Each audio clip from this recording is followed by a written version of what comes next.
नमस्कार, centre for ambition में एक बार फिर आपका स्वागत है।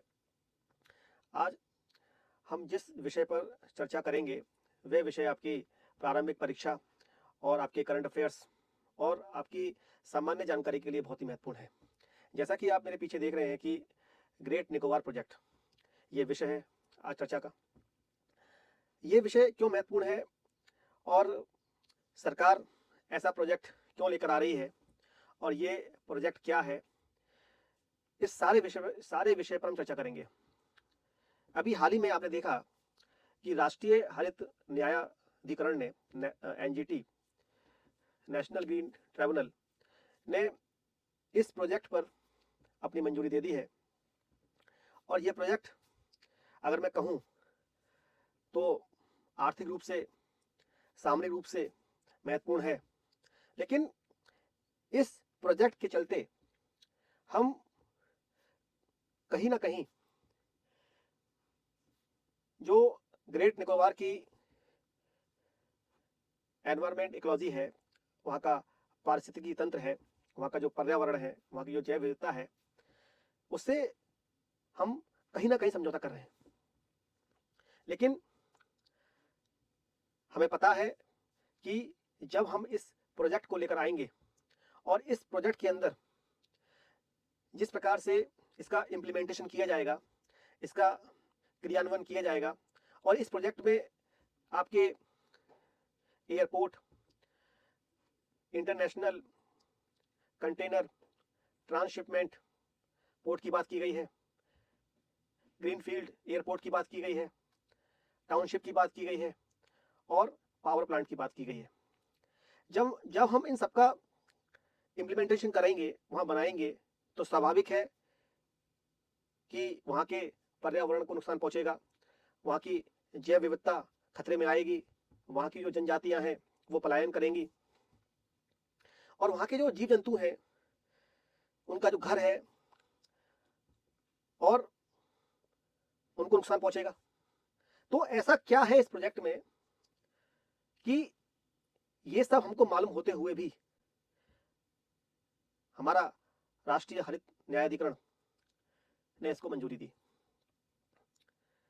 पहले हम समझते हैं कि जो ग्रेट निकोबार है उसकी लोकेशन कहाँ है। ग्रेट निकोबार हमारा केंद्र शासित प्रदेश है और ये भारत की मुख्य भूमि से काफी रिमोट एरिया में है। अभी आप देखेंगे कि इसके ऊपर, अंडमान निकोबार के ऊपर, यहाँ है आपका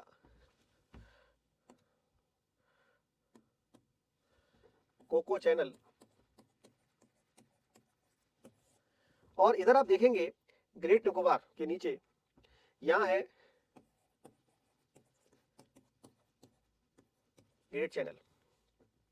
यानी म्यांमार से जब हम अंडमान निकोबार को अलग करेंगे तो कोको चैनल आएगा बीच में, और इंडोनेशिया को जब सेपरेट करेंगे तो आपका ग्रेट चैनल आएगा नीचे। अब आप देखेंगे कि इधर आपका अंडमान सी है, इधर बे ऑफ बंगाल है, ठीक है। और आप देखिए पहले नॉर्थ अंडमान, फिर मिडिल अंडमान, फिर लोअर अंडमान और पोर्ट ब्लेयर। यानी अगर आपसे पूछे कि पोर्ट ब्लेयर जो कैपिटल है अंडमान निकोबार की, वो कहाँ है, तो आपके लोअर अंडमान पे। ग्रेट निकोबार पर ही हमारा इंदिरा पॉइंट, जो कि भारत का सबसे दक्षिणतम बिंदु है। तो आप समझ गए कि म्यांमार से ये कोको चैनल और इंडोनेशिया से ये ग्रेट चैनल के द्वारा अलग हो रहा है, सेपरेट हो रहा है। और इसके अगर हम देखें तो एक साइड अंडमान सी है और दूसरी साइड बे ऑफ बंगाल है। ये भारत का केंद्र शासित प्रदेश है और इसी एक द्वीप पर, ग्रेट निकोबार पर, भारत की सरकार अपना एक प्रोजेक्ट बना रही है, ग्रेट निकोबार प्रोजेक्ट। अब जो आपका ग्रेट निकोबार है, इस पर भारत की सरकार जो इंफ्रास्ट्रक्चर बनाएगी उनमें 4 चीजें हैं। पहली चीज आप देखिए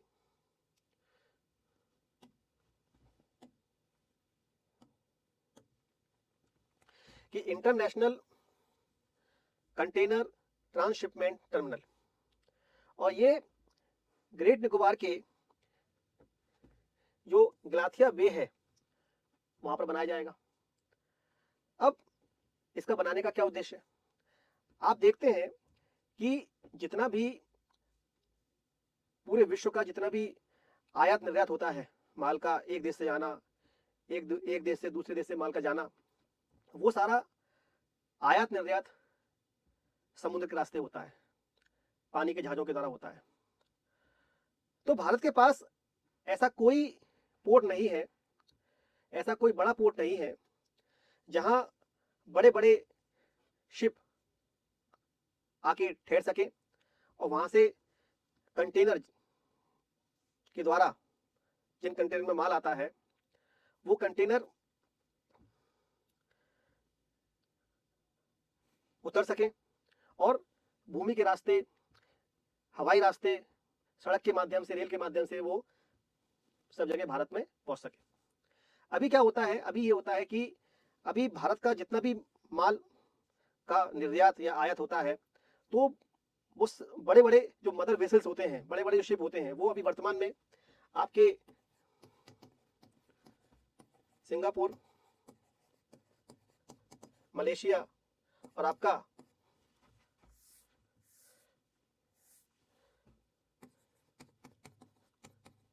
कोलंबो के जो पोर्ट हैं वहां पर आते हैं, और वहां पर फिर छोटे छोटे शिप में वो माल कहाँ पहुंचता है? भारत में पहुंचता है। इस वजह से क्या होता है कि भारत का काफी पैसा इसमें खर्च होता है, और वो जब वो माल भारत में आता है तो महंगा हो जाता है। इससे भारत को आर्थिक राजस्व का भी नुकसान होता है।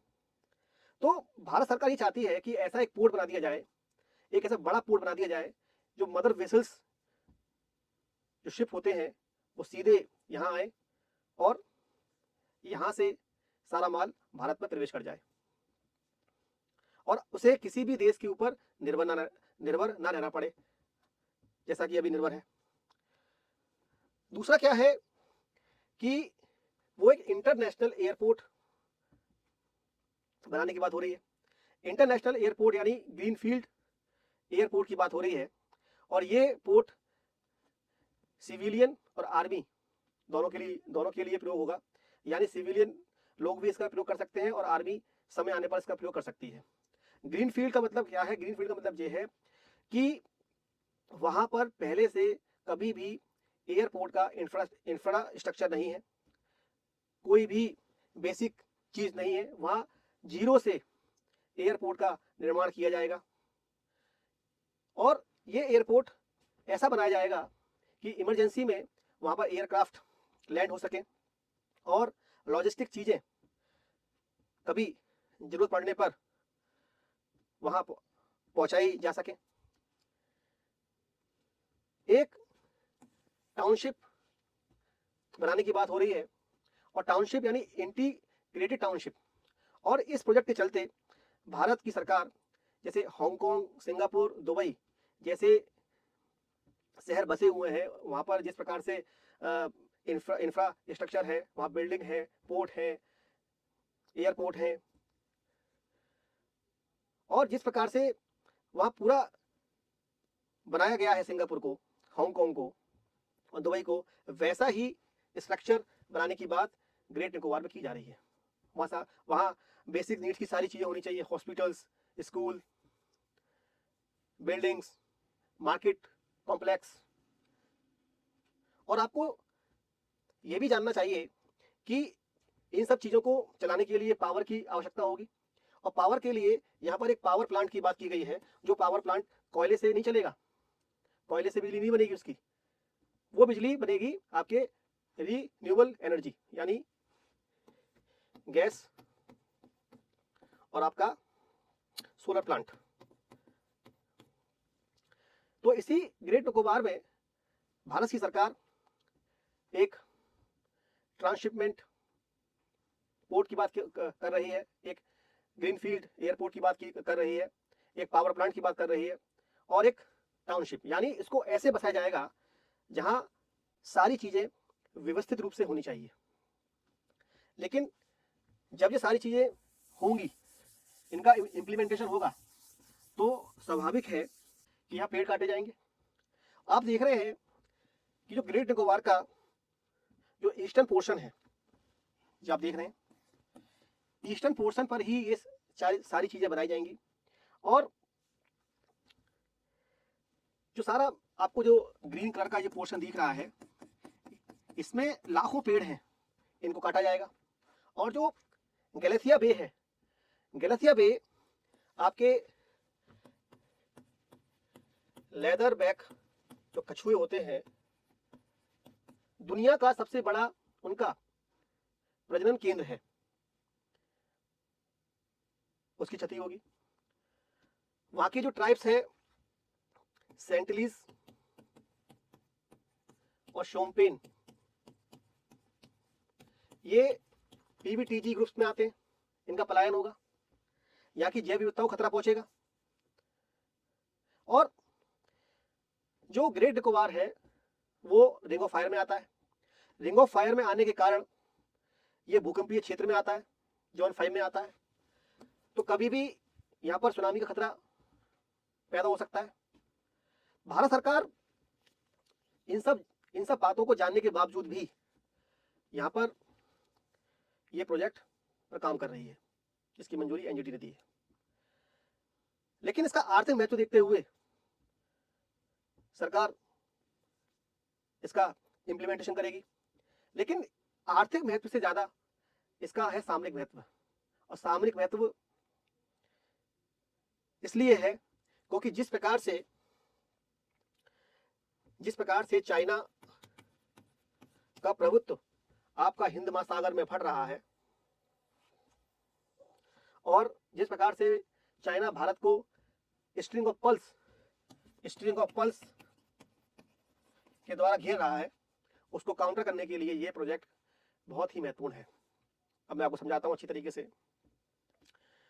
आप देख रहे हैं कि भारत का जो तट रेखा है ये 7,500 किलोमीटर है, और जो आपका अंडमान निकोबार है वो भारत से काफी दूर है, रिमोट एरिया में है। अब जो आप मलक्का स्टेट देख रहे हैं, जो आपका अंडमान निकोबार, यहीं पर इसकी बात की जा रही है प्रोजेक्ट की। जो मलक्का स्टेट है, यहां से बताया जाता है कि चाइना का अपना 80% क्रूड ऑयल यहीं से इसके जहाज गुजरते हैं। इसका 30% व्यापार यहीं से होता है। विश्व का 30 से 35% ग्लोबल सप्लाई चेन इस मलक्का स्टेट से इसका व्यापार होता है। अब आप देखेंगे कि चाइना स्थल से यानी ऊपर से लगातार भारत पर दबाव बना रहा है। जैसा आप देख रहे हैं कि वो उसका अरुणाचल में सीमा विवाद बना ही हुआ है, डोकलाम विवाद आप देख ही रहे हैं। पाकिस्तान और चाइना मिलकर CPEC, China Pakistan economic corridor पे काम कर ही रहे हैं। बांग्लादेश में अभी जिस प्रकार से तख्ता पलट हुआ, उसके बाद सत्ता संभाली मोहम्मद यूनिस, वो लगातार भारत के लिए बयानबाजी कर ही रहे हैं कि हम चिकन नेक को हथिया के पूरा नॉर्थ ईस्ट अपने हाथ में ले लेंगे। तो ऐसी बातें अगर कोई कर रहा है तो उसको बढ़ावा चाइना दे रहा है। म्यांमार में आप देख ही रहे हैं कि उसने कोको आइलैंड पर लगभग कब्जा बना लिया है, और कोको आइलैंड पर उसका आर्मी बेस है। इधर श्रीलंका में हम्बन टोटा जो बंदरगाह है वो उसने 99 सालों के लिए लीज पर ले लिया है। इधर मालदीव में उसका प्रेजेंस है ही। और ईरान के पास जो स्टेट है, स्टेट ऑफ हॉर्मुज, वहां पर ओमान में जो डक्कम पोर्ट है उसमें भी प्रेजेंस है चाइना का। फिर आगे आइए स्टेट ऑफ बाब अल मंदेब, वहां पर जिबूती में उसका आर्मी बेस है। तो आप देख रहे हैं कि ऊपर से भी और जल मार्ग से भी चाइना भारत को लगातार घेर रहा है और हिंद महासागर में अपना प्रभुत्व लगातार बढ़ा रहा है। भारत सरकार इसी प्रभुत्व को, इसी चाइना को काउंटर करने के लिए ग्रेट निकोबार प्रोजेक्ट लेके आई है और ग्रेट निकोबार के रूप में वह अपनी एक आंख गड़ाकर चाइना को काउंटर करना चाहती है। भविष्य में कभी भी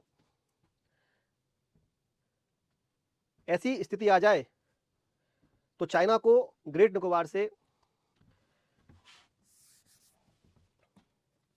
मलक्का स्टेट में से जो उसके शिप गुजरते हैं, जो उसका ट्रेड होता है, जो उसका व्यापार होता है, जो उसका क्रूड ऑयल पहुंचता है, उसको रोका जा सके, उस सप्लाई चेन को रोका जा सके। और साथ ही में आपका बे ऑफ बंगाल और अरेबियन सी और इंडियन ओशन में अपनी अच्छी पकड़, अपनी अच्छी मजबूती से भारत अपना आधिपत्य बनाए रखे। दूसरा, भारत एससीओ में भी है और क्वाड में भी है, तो चाइना को यह पसंद नहीं है कि भारत किसी भारी महाशक्ति को बुलाकर यहां पर किसी प्रकार की कोई एक्सरसाइज करे, जैसे मालाबार एक्सरसाइज हो रही है। और चाइना क्वाड को एशियन नाटो बोलता है और वो कहता है कि भारत को ऐसा किसी भी दूसरी महाशक्ति को यहां पर नहीं आने देना चाहिए। इसलिए जो ग्रेट निकोबार प्रोजेक्ट है वो आर्थिक रूप से तो महत्वपूर्ण है ही, सामरिक रूप से उससे ज्यादा महत्वपूर्ण है।